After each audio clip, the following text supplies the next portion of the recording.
Welcome back to Wild Nature Cooking with Forrest Tom. I'm Forrest Tom, and today we'll be exploring the great outdoors by making nature spaghetti. We'll learn to forage for the ingredients and prepare them using our natural environment.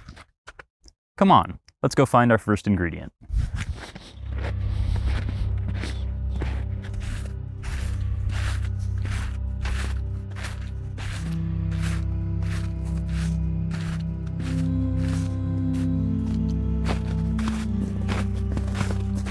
Now, the first step for any good spaghetti recipe is to find suitable noodles.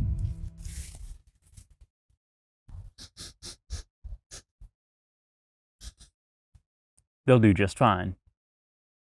Now, we're going to want to get these noodles soaking as soon as possible.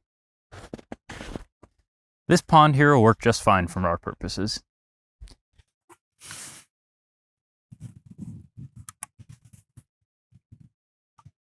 While we let those sit, we're going to move on to our next step, which requires a little bit of athleticism.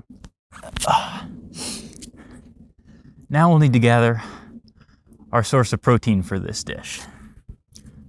Pine cones. Whoa!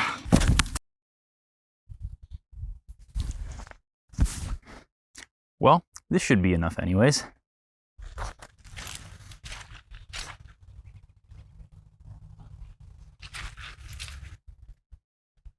Now, we've got one final thing to collect to finish off our recipe, some sauce. Now, what I usually do for my nature spaghetti sauce is grind up some flower petals and mix them in with tree sap.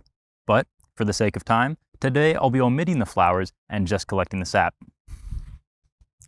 The key to finding good tree sap is to look for these little nodules on the tree. We've got one right here.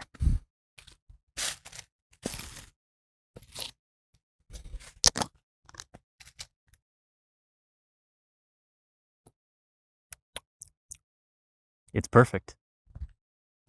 Now that we've let those noodles sit and soak up all that water and added the protein, it's time to pour in the sauce and bring this whole dish together.